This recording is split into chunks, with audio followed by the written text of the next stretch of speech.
Защото водата е като мъжка енергия и земята, Пачамама, е женска енергия.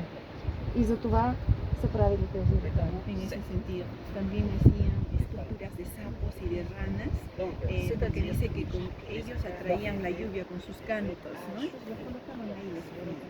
Също са правили и като малки скулптурки на жаби, защото вярвали, че песента или вика на жабите, кой както иска,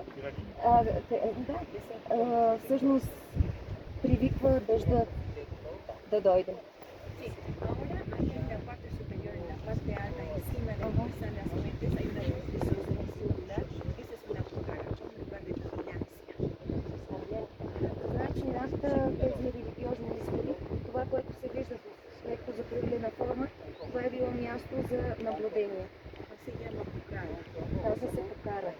Fíjense, los incas no tenían trompetas como las conocemos ahora, ¿no es cierto?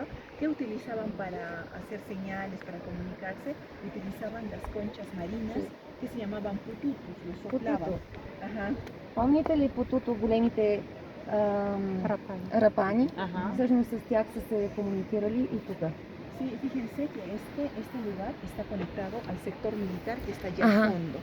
Всъщност е свързан с долната част, където беше този военните, които са... Muy bien, vamos a continuar Тръгваме entonces. нагоре.